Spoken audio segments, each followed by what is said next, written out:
Praise the Lord. 2025 പരിശുദ്ധ പിതാവ് Francis മാർപ്പാപ്പ പ്രത്യാശയുടെ വർഷമെന്ന് അതോടൊപ്പം തന്നെ ജൂബിലി വർഷമായിട്ടും പ്രഖ്യാപിച്ച ഒരു കാലഘട്ടത്തിലൂടെയാണ് നമ്മൾ കടന്നു പോകുന്നത്. അതോടൊപ്പം തന്നെ 50 നോയമ്പിന്റെ പ്രാർത്ഥനാ ചൈതന്യവുമായി നമ്മൾ മുന്നോട്ട് നീങ്ങുകയാണ്. പ്രത്യേക പ്രാർത്ഥനകളും അതുപോലെ തന്നെ ബലിയിലും പങ്കെടുത്ത് നമ്മൾ 50 നോയമ്പിന് ഒരുങ്ങുകയാണ്. ഏപ്രിൽ 13 ഓശാന ഞായറാഴ്ചയിലേക്ക് പ്രവേശിക്കുമ്പോൾ പീഡാനുഭവ ആഴ്ചയിലേക്ക് നമ്മൾ പ്രവേശിക്കാൻ പോവുകയാണ്. ഇത്തരുണത്തിൽ കാൽവരിയിലേക്ക് ഒരു തീർത്ഥയാത്ര, പ്രത്യേകിച്ച് 20-ൽ പരം പ്രാവശ്യം എനിക്ക് പോകുവാനായിട്ട് സാധിച്ചത് ഞാൻ വളരെ എളിമയോടും നന്ദിയോടും കൂടി ഞാൻ ഓർക്കുകയാണ്. ദൈവത്തിന് 1000 നന്ദി പറയുകയാണ്. 20-ൽ പരം പ്രാവശ്യം കാൽവരിയിൽ പോകുവാനും അവിടെ പ്രാർത്ഥിക്കുവാനും ആ പ്രധാന അൾത്താരയിൽ ദീപബലി അർപ്പിക്കുവാനും എനിക്ക് സാധിച്ചത് ഞാൻ നന്ദിയോടുകൂടി ദൈവത്തിന് 1000 നന്ദി പറഞ്ഞുകൊണ്ട് ഓർക്കുകയാണ്. ഇത്തരുണത്തിൽ എന്നോടൊപ്പം ആ പാപപരിഹാര പുണ്യയാത്രയിൽ സംബന്ധിച്ച എല്ലാവരെയും ഈ സമയം ഞാൻ സ്നേഹത്തോടു കൂടി ഓർക്കുകയാണ്. ഈ ചിത്രം കണ്ടുകൊണ്ടിരിക്കുമ്പോൾ അവർക്ക് ഇത് നല്ലൊരു അനുഭവമാകട്ടെ, ഓർമ്മയാകട്ടെ, പ്രാർത്ഥനയാകട്ടെ എന്ന് ഞാൻ പ്രാർത്ഥിക്കുകയാണ്. അതോടൊപ്പം തന്നെ മറ്റു ഗ്രൂപ്പിലൂടെ ഒക്കെ ആ സ്ഥലം സന്ദർശിച്ചവർക്കും ഈ ചിത്രം കണ്ടുകൊണ്ടിരിക്കുമ്പോൾ അവർക്കും ഇത് ദൈവാനുഗ്രഹപ്രദമായി തീരട്ടെ എന്ന് ഞാൻ പ്രാർത്ഥിക്കുകയാണ്. ഈ പുണ്യയാത്രയുടെ പാപപരിഹാര യാത്രയുടെ ഒരു പ്രത്യേകത ഇതായിരുന്നു. പ്രത്യേകിച്ച് ഒരു ധ്യാനത്തിൻ്റെ മോഡലിലാണ് ഞാൻ ആ ധ്യാനം അല്ലെങ്കിൽ ആ യാത്ര നയിച്ചത്. എന്നോടൊപ്പം വന്നവർക്ക് അത് അനുഭവപ്പെട്ടിട്ടുമുണ്ട്. മാത്രമല്ല ഏതാണ്ട് 7 ദിവസത്തോളം ഇസ്രായേലിൽ തന്നെ, ഹോളി ലാൻഡിൽ തന്നെ നമ്മൾ താമസിച്ചിട്ടുണ്ട്. വളരെ ശാന്തമായിട്ട് സ്ലോയിൽ എല്ലാ സ്ഥലങ്ങളിലും, പ്രത്യേകിച്ച് പ്രധാനപ്പെട്ട പുണ്യ സ്ഥലങ്ങളിൽ അൾത്താരകളിൽ ബലി അർപ്പിച്ചുകൊണ്ടുള്ള ഒരു യാത്രയായിരുന്നു. പ്രത്യേകം പറയട്ടെ, യാത്രാമധ്യേ ആ താമസിച്ച സമയത്തൊക്കെ അവിടെ നിന്ന് ഒരു തുള്ളി വൈൻ പോലും, മദ്യം പോലും എടുക്കാതെ, അതാരും ഉപയോഗിക്കാതെ ഒരു പാപപരിഹാര പുണ്യയാത്രയായിരുന്നു നടത്തിയത് എന്ന് ഒത്തിരി സ്നേഹത്തോടും ദൈവത്തിന് 1000 നന്ദി പറഞ്ഞ് ഞാൻ ഓർക്കുകയാണ്. നമുക്ക് കാൽവരിയിലേക്ക് ഒരു യാത്ര പുറപ്പെടാം. അവിടെ നമുക്ക് ഈശോ തൻ്റെ പാപപരിഹാര ബലി അർപ്പിച്ച ആ കാൽവരിയിൽ ഏതാനും സമയം ചെലവഴിക്കാം. ദൈവം നിങ്ങളെ അനുഗ്രഹിക്കട്ടെ. നിങ്ങളെ എല്ലാവരെയും എന്നോടൊപ്പം ഈ പുണ്യ സ്ഥലത്തേക്ക് ഒരു യാത്രയായിട്ട്, ഒരു പുണ്യയാത്രയായിട്ട് ഞാൻ ക്ഷണിക്കുന്നു. Praise the Lord.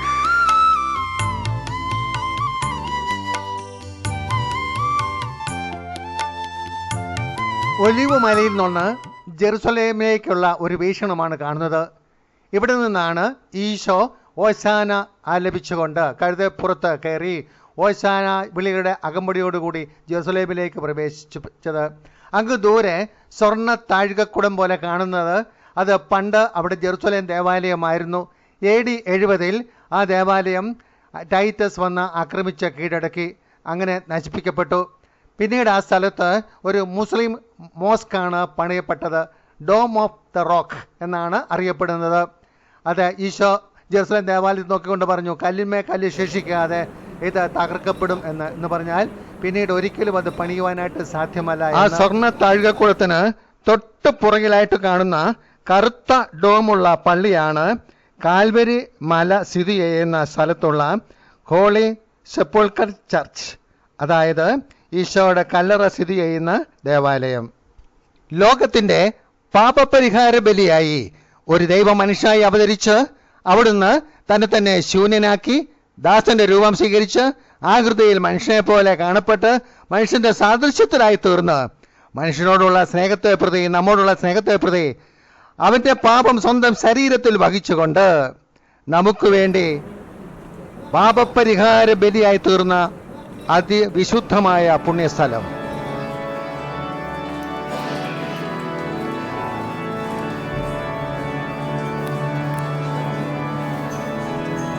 ഞങ്ങൾ ബസ്സിൽ നിന്നിറങ്ങി ചെറിയ ഒരു ഇടനാഴിയിലൂടെ നടന്ന് ഹോളി സെപ്പുൾക്കർ ചർച്ച് അഥവാ ഈശോയുടെ കല്ലറ സ്ഥിതി ചെയ്യുന്ന സ്ഥലം, അതുപോലെ കാൽവരി ആ ദേവാലയത്തിൻ്റെ നടുമുറ്റത്തേക്ക് എത്തിച്ചേർന്നു. ഇതാണ് പ്രവേശന കവാടം. കവാടത്തിലൂടെ പ്രവേശിച്ച് നമ്മൾ അകത്തോട്ട് കടക്കുമ്പോൾ ആദ്യം കാണുന്നത് ഈശോയെ കുരിശിൽ നിന്നിറക്കി സുഗന്ധദ്രവ്യങ്ങളടക്കം കച്ചയിൽ പൊതിഞ്ഞ് അതിനായി കിടത്തിയ പാറയാണ് ഈ പുണ്യസ്ഥലം. കാൽവരി ദേവാലയത്തിന്റെ ഒരു ഭാഗത്ത് ശുശ്രൂഷ ചെയ്യുവാനായിട്ട് കപ്പുച്ചിൻ സഭാംഗങ്ങളെയാണ് മാർപ്പാപ്പ ഏൽപ്പിച്ചിരിക്കുന്നത്.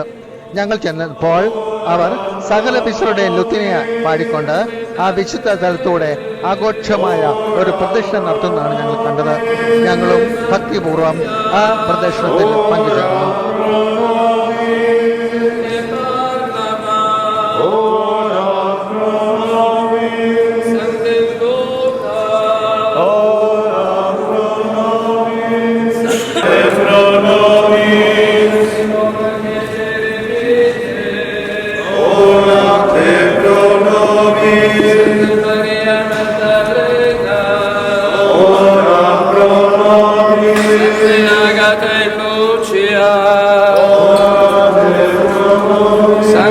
ഇതാ പ്രവേശന കവാടം. നേരെ കാണുന്നത് ഈശോയെ കുരിശിൽ നിന്നിറക്കി തൈലം പൂശുവാനായി കിടത്തിയ പാറ. ഉടനെ നമ്മൾ വലത്തോട്ട് തിരിഞ്ഞാൽ കാണുന്നത് കാൽവരിയിലെ 18 പടവുകൾ, മാർബിൾ കല്ലുകൾ, തീർത്ഥാടകർ നടന്ന് നടന്ന് നടന്ന് തേഞ്ഞ കല്ലുകൾ. 18 പടിയുണ്ട്. ഇതിനോടകം എത്രയോ കോടിക്കണക്കിന് തീർത്ഥാടകർ ഈ പടവുകൾ ചവിട്ടിയിട്ടുണ്ട്.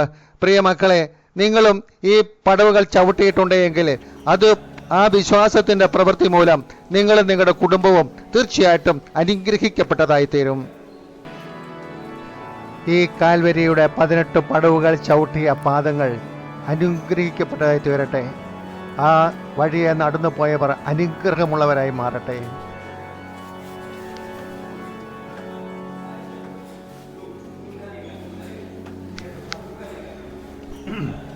പതിനെട്ട് പടവുകൾ കയറി നാം ആദ്യം ചെല്ലുമ്പോൾ കാണുക ഈശോയെ കുരിശിൽ കിടത്തി കൈകളും കാലുകളും ആണികൾ കൊണ്ട് തറച്ച ആ സ്ഥലമാണ്.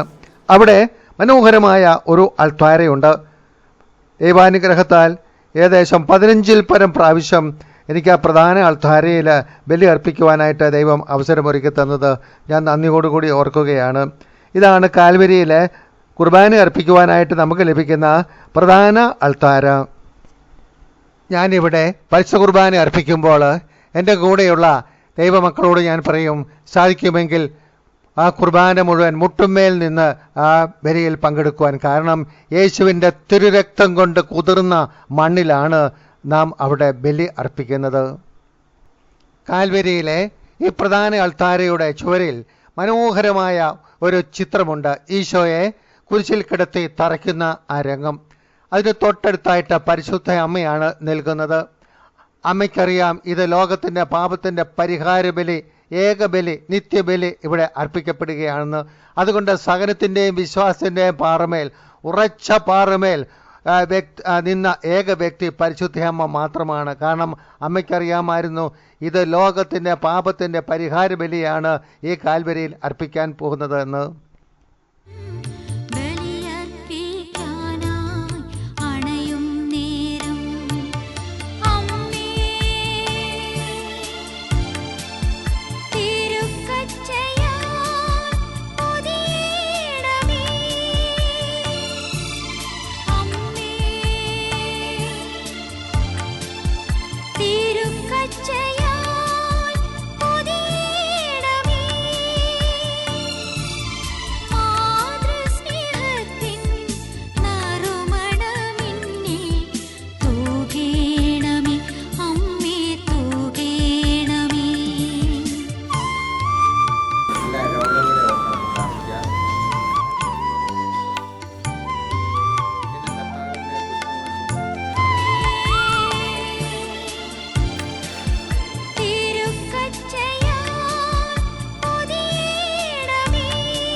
കാൽവരിയിൽ ഈശോയെ കുരിശോട് ചേർത്ത് ആണികളാൽ തറയ്ക്കപ്പെട്ട സ്ഥലത്തിനടുത്ത് രണ്ടാമതൊരു അൾത്താരയുണ്ട്.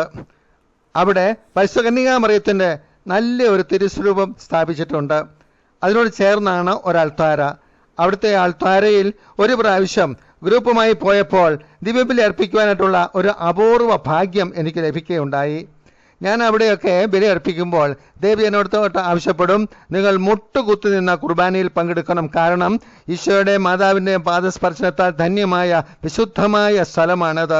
അതുപോലെ തന്നെ ആ കുർബാന മുട്ടുമേൽ നിന്ന് എല്ലാവരും മുട്ടുമേൽ നിന്ന് അർപ്പിച്ച് അത് പരിഹാര കുർബാനയായി അർപ്പിക്കുവാനായിട്ടുള്ള ഉപദേശം കൊടുത്ത് ഞാൻ ദീപബലി അർപ്പിച്ചത് ഓർക്കുകയാണ്.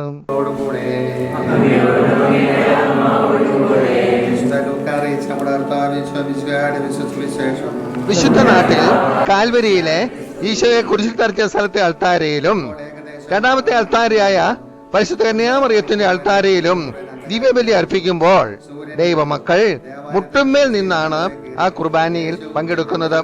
കഞ്ചിക്കോട്ട് പരിശുദ്ധയമ്മ റാണിക്ക് നൽകിയ സന്ദേശത്തിൽ ഇപ്രകാരം പറയുന്നു: മക്കളെ, നിങ്ങൾക്ക് നൽകിയിട്ടുള്ള ഏറ്റവും വലിയ അത്ഭുതവും ദാനവും പരിശുദ്ധ കുർബാനയാണ്. ഓരോ ബലിയും ലോകം മുഴുവന്റെയും പാപപരിഹാര ബലിയായി സ്വീകരിക്കപ്പെടുകയും മോചനദ്രവ്യമായി എന്റെ തിരുക്കുമാരൻ സ്വീകരിക്കുന്നവരിൽ നിറയുകയും ചെയ്യുന്നു. പരിശുദ്ധ ബലിയോടുള്ള വിശ്വസ്തത ഓരോ ബലിയിലും ഏറ്റുപറയുന്ന വ്യക്തിയെയും കുടുംബത്തെയും നാടിനെയും എന്റെ തിരുക്കുമാരൻ അനുഗ്രഹിക്കുക തന്നെ ചെയ്യും. മക്കളെ, നിങ്ങൾക്ക് ദിവ്യകാരുണ്യം ആവശ്യമുണ്ട്. ഇപ്പോൾ ഈ ചിത്രം കണ്ടുകൊണ്ടിരിക്കുന്നവരെയും എന്റെ കൂടെ വിശ്വനാട് യാത്രയിൽ വന്ന പ്രിയപ്പെട്ടവരെയും ഞാൻ ഓർക്കുന്നു. അവർക്ക് വേണ്ടി ആത്മാർത്ഥമായിട്ട് പ്രാർത്ഥിക്കുന്നു. കാൽവരിയിൽ നമ്മൾ അർപ്പിച്ച ബലി എന്നും ഒരു നല്ല ഓർമ്മയായി തീരട്ടെ. അത് നമ്മുടെ കുടുംബത്തിന് ദൈവാനുഗ്രഹമായി തീരട്ടെ എന്ന് ഞാൻ പ്രാർത്ഥിക്കുന്നു. ദൈവത്തിന് അനുഗ്രഹിക്കണമേ, കർത്താവിന്റെ മേച്ചിലെത്തി അരികണമേ. നിങ്ങളുടെ മേൽ അവിടുത്തെ കൃപാവരം ചൊരിയട്ടെ. അവിടുത്തെ കാരുണ്യവും അനുഗ്രഹവും നിങ്ങളെ വർഷിക്കട്ടെ. അവിടുത്തെ പരിപാലന വരങ്ങി നിങ്ങളെ സംരക്ഷിക്കുകയും ചെയ്യട്ടെ, ഇപ്പോഴും എപ്പോഴും എന്നേക്കും. ഇതാ കാൽവരിയിൽ രണ്ട് അൾത്താര. ഒന്ന് ഈശോയെ കുരിശിൽ കിടത്തി കുരിശിൽ തറച്ച സ്ഥലം. രണ്ടാമത്തെ അൾത്താര മാതാവിന്റെ തിരുസ്വരൂപത്തിന്റെ മുമ്പിലാണ് അൾത്താര. ഈ രണ്ട് സ്ഥലത്തും സന്ദർശകർക്ക് ദിവ്യബലി അർപ്പിക്കുവാനുള്ള അവസരമുണ്ടായിരിക്കും. ഇതിൻ്റെ ചുവരിലായി ഒരു ചിത്രമുണ്ട്. അബ്രാഹാം തന്റെ മകൻ ഇസഹാക്കിനെ ബലി കഴിക്കാൻ കൊണ്ടുപോകുന്ന ചിത്രം. അപ്പോൾ മുള്ളുകൾക്കിടയിൽ കൊമ്പുടക്കി കിടക്കുന്ന ഒരു മുട്ടനാടിനെ അബ്രാഹാം കണ്ടു. അവൻ ആ ആടിനെ കർത്താവിന് വേണ്ടിയിട്ട് ബലി അർപ്പിച്ചു.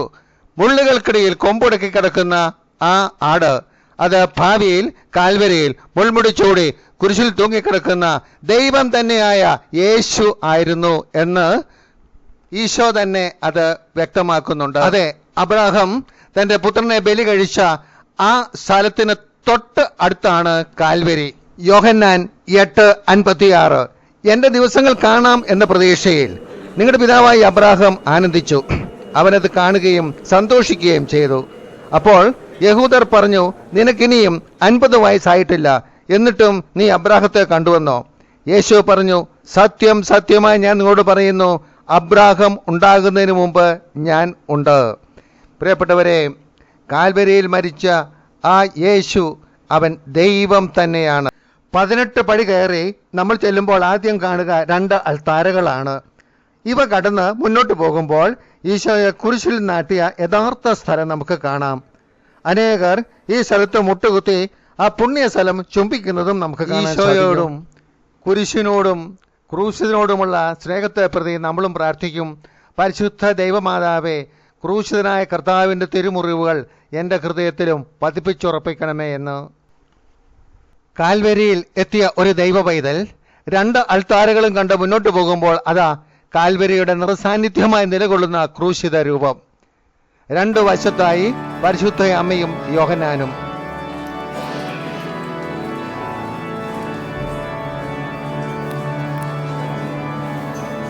ആ കാണുന്ന ചെറിയ അൾത്താരയുടെ അടിയിലാണ് കുരിശു നാട്ടിയ യഥാർത്ഥ സ്ഥലം. ഈശോ ജനിക്കുന്നതിന് 700 വർഷം മുമ്പ് ജീവിച്ചിരുന്ന യെശയ്യാ പ്രവാചകൻ ഭാവിയിൽ കാൽവരിയിൽ നടക്കുന്ന ആ പാപപരിഹാര ബലി ദർശനത്തിൽ കണ്ടുകൊണ്ട് പ്രവചിച്ചു. യെശയ്യാ 53:4. അവൻ നിന്ദിക്കപ്പെട്ടു, നാം അവനെ ബഹുമാനിച്ചതുമില്ല. നമ്മുടെ വേദനകളാണ് യഥാർത്ഥത്തിൽ അവൻ വഹിച്ചത്, നമ്മുടെ ദുഃഖങ്ങളാണ് അവൻ ചുമന്നത്. എന്നാൽ ദൈവം അവനെ പ്രഹരിക്കുകയും ശിക്ഷിക്കുകയും ദണ്ഡിപ്പിക്കുകയും ചെയ്തു എന്ന് നാം കരുതി. നമ്മുടെ അതിക്രമങ്ങൾക്ക് വേണ്ടി അവൻ മുറിവേൽക്കപ്പെട്ടു, നമ്മുടെ അകൃത്യങ്ങൾക്ക് വേണ്ടി അവൻ ക്ഷതമേൽക്കപ്പെട്ടു. അവൻ്റെ മേലുള്ള ശിക്ഷ നമുക്ക് രക്ഷ നൽകി. അവൻ്റെ ക്ഷതങ്ങളാൽ നാം സൗഖ്യം പ്രാപിച്ചു.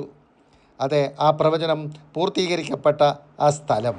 തൻ്റെ കുരിശിനരികെ തൻ്റെ അമ്മയും താൻ സ്നേഹിച്ച ശിഷ്യനും അടുത്തു നിൽക്കുന്നത് കണ്ടപ്പോൾ ഈശോ പറഞ്ഞു, John, this is your mother. അമ്മയോടായി പറഞ്ഞു, സ്ത്രീയെ, ഇതാ നിൻ്റെ മകൻ. ഈശോ കുരിശിലൂടെ നേടിയെടുത്ത തൻ്റെ എല്ലാ മക്കളെയും തൻ്റെ പ്രിയപ്പെട്ട അമ്മയ്ക്ക് സംരക്ഷണത്തിനായിട്ട് ഭരമേൽപ്പിക്കുകയാണ് ചെയ്തത്. ഇതുവഴി ആ കാൽവരിയിൽ നമ്മുടെ എല്ലാം വിമലഹൃദയ പ്രതിഷ്ഠ നടന്നു കഴിഞ്ഞു. അതുകൊണ്ട് നാം അമ്മയെ സ്വന്തം അമ്മയായി, ഈശോയുടെ അമ്മയായി നമ്മൾ സ്വീകരിക്കണം. ഇതാണ് സങ്കീർത്തകൻ 87:5 പറയുന്നു, സകലരും അവിടെ ജനിച്ചവരാണെന്ന് സിയോനെക്കുറിച്ച് പറയും. സകലരും അവിടെ ജനിച്ചവരാണെന്ന് സിയോനെക്കുറിച്ച് പറയും. അത്യുന്നതൻ തന്നെയാണ് അവളെ സ്ഥാപിച്ചത്.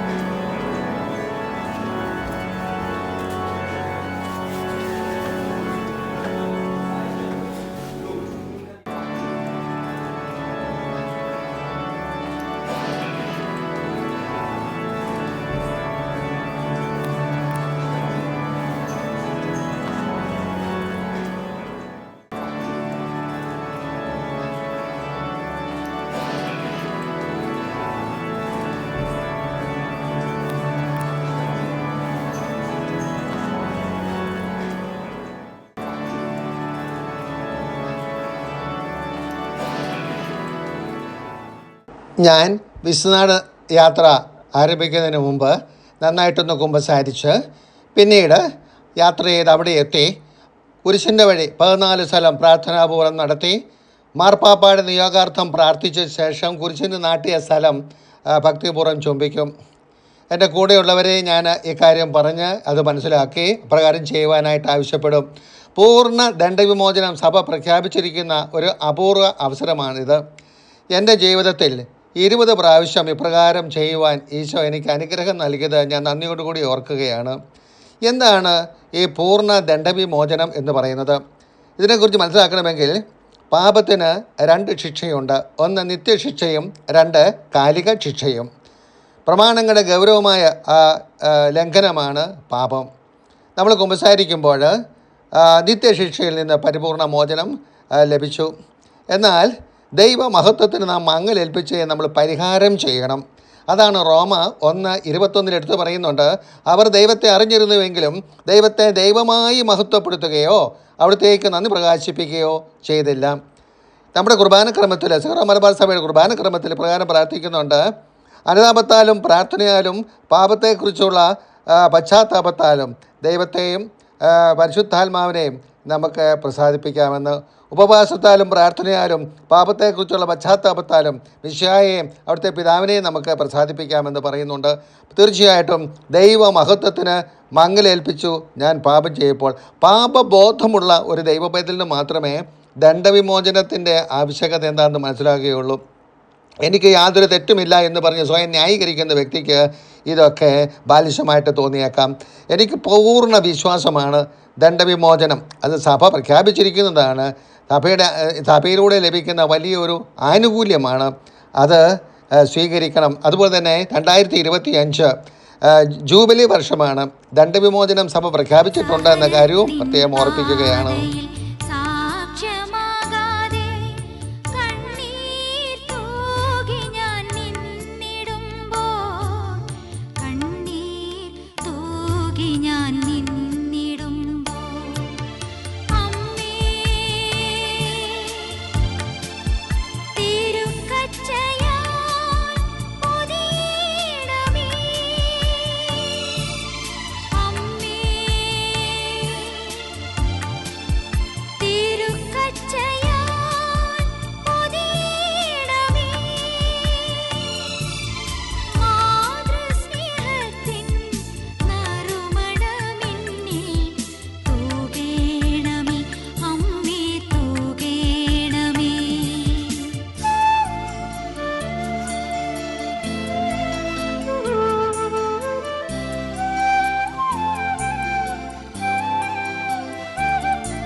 സിഹ്റോ മലബാർ സഭയിൽ ഇന്ന് നടമാടിക്കൊണ്ടിരിക്കുന്ന കുർബാന തർക്കം ഹൈറാർക്കിക്കും മാർപ്പാപ്പായ്ക്കും മെത്രാന്മാർക്കുമെതിരെയുള്ള വഴക്കുകൾ, അനുസരണമില്ലായ്മ, കലഹം, ശത്രുത, രൂപതകൾ തമ്മിലുള്ള കിടമത്സരം, വിശ്വാസികൾ തമ്മിലുള്ള കുർബാന തർക്കം, പൈശാചിക പ്രവർത്തനങ്ങൾ ഇവയ്ക്ക് പരിഹാരമായി അച്ഛൻ കാൽവരിയിൽ പ്രാർത്ഥിക്കുന്നു. ഒരു ദ്വിതീയ പന്തക്കുസ്ത സഭയിൽ വേഗം സംജാതമാകണമേ എന്ന് പ്രാർത്ഥിക്കുകയാണ്. മിശിഹായിൽ ഏറ്റവും പ്രിയപ്പെട്ടവരെ, സിഹ്റോ മലബാർ സഭയുടെ ഇപ്പോൾ നടന്നുകൊണ്ടിരിക്കുന്ന എല്ലാവിധ വിഷമ പ്രതിസന്ധികൾക്കും വേണ്ടി ഞാനിപ്പോൾ പ്രാർത്ഥിക്കുകയാണ്. നമ്മുടെ സഭയിൽ പരിശുദ്ധ കുർബാന ഒരു വലിയ വിവാദ വിഷയമാകാതെ ഒരു ഏകീകൃത ബലിയർപ്പണമുണ്ടാകുവാൻ ഞാൻ പ്രത്യേകം പ്രാർത്ഥിക്കുന്നു. ഈ കാൽവരിയിൽ നിന്ന് ഞാൻ പ്രാർത്ഥിക്കുന്നു. എല്ലാ ദൈവമക്കളെയും ഓർക്കുന്നു. എല്ലാ വൈദികരെയും ഓർത്ത് ഞാൻ പ്രാർത്ഥിക്കുന്നു. എല്ലാ മെത്രാന്മാരെയും ഓർത്ത് പ്രാർത്ഥിക്കുന്നു. എല്ലാ ബിഷപ്സിനെയും ഓർത്ത് പ്രാർത്ഥിക്കുന്നു. സാത്താൻ്റെ ഈ കുടിലതന്ത്രം പരാജയപ്പെടട്ടെ എന്ന് പ്രാർത്ഥിക്കുന്നു. ഈ പ്രാർത്ഥന ദൈവം കേൾക്കട്ടെ എന്ന് ഞാൻ പ്രാർത്ഥിക്കുന്നു. ആമേൻ.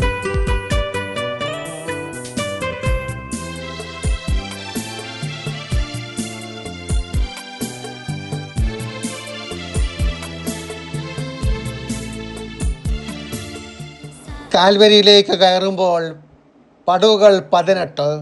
ഈ പടവുകൾ ഒരിക്കൽ കൂടി നമുക്ക് കാണാം. നമ്മുടെ ആ പുണ്യ ഓർമ്മകൾ ഒരിക്കൽ കൂടി നമുക്കൊന്ന് ഓർക്കാം. ഇത് ഒരു അപൂർവ ദൃശ്യമാണ്. നമുക്കും യേശുവിനോടുകൂടി നമ്മുടെ കാൽവരി യാത്ര തുടരാം. ഗൗരിയങ്കാരൻ ശിമിയോൻ യേശുവിനെ കുരിശ് പിടിച്ചപ്പോൾ അനുഗ്രഹിക്കപ്പെട്ടതുപോലെ നമുക്കും ക്രൂശിതനോടൊപ്പം നമ്മുടെ ജീവിതമാകുന്ന കാൽവരി കയറാം. ഈശോ നമ്മുടെ കൂടെയുണ്ട്, നമ്മളെ അനുഗ്രഹിക്കും. കാൽവരിയിൽ നിന്ന് പുറത്തേക്ക് പോകുന്ന വഴി, വേ ഔട്ട്. എൻ്റെ സുഹൃത്ത് ജോണിച്ചേട്ടനും ഭാര്യ ആനിയമ്മയും ഞാൻ പറഞ്ഞിട്ട് ആ വഴി കയറി വരുന്ന ദൃശ്യം. കാൽവരിയിലേക്ക് കയറുകയാണ് ആ വഴിയിലൂടെ.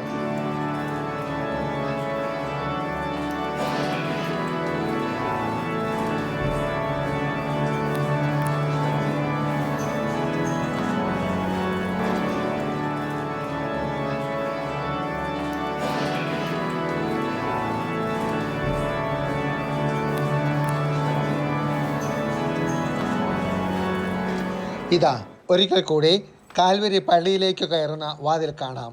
ഉടനെ ഇതാ നാം കാണുന്നത് ഈശോയെ കുരിശിൽ നിന്ന് ഇറക്കി സുഗന്ധദ്രവ്യം പൂശുവാനായി ഈശോയെ കിടത്തിയ പാറ. അതിൻ്റെ മനോഹരമായൊരു ചിത്രം ചുവരിൽ നമുക്ക് കാണുവാനായിട്ട് സാധിക്കും. യോഹന്നാൻ്റെ സുവിശേഷ പ്രകാരം പറയുന്നു, യേശുവിനെ ആദ്യം രാത്രിയിൽ ചെന്ന് കണ്ട നിക്കോദേമോസും അവിടെ എത്തി. മീറയും ചെനിനായകവും ചേർത്ത ഏകദേശം 100 റാത്ത് സുഗന്ധദ്രവ്യം അവർ കൊണ്ടുവന്നിട്ടുണ്ടായിരുന്നു. അവർ യേശുവിൻ്റെ ശരീരമെടുത്ത യഹൂദരുടെ ശവസംസ്കാര രീതി അനുസരിച്ച് സുഗന്ധദ്രവ്യങ്ങളോടുകൂടി കച്ചയിൽ പൊതിഞ്ഞു. അവൻ ക്രൂശിക്കപ്പെട്ട സ്ഥലത്തൊരു തോട്ടവും ഉണ്ടായിരുന്നു. ആ തോട്ടത്തിൽ ഇതുവരെ ആരെയും സംസാരിച്ചിട്ടില്ലാത്തൊരു പുതിയ കല്ലറയും ഉണ്ടായിരുന്നു. യഹൂദരുടെ ഒരുക്കത്തിന് ദിനമായിരുന്നതിനാലും കല്ലറ സമീപത്തായിരുന്നതിനാലും അവർ യേശുവിനെ അവിടെ സംസ്കരിച്ചു.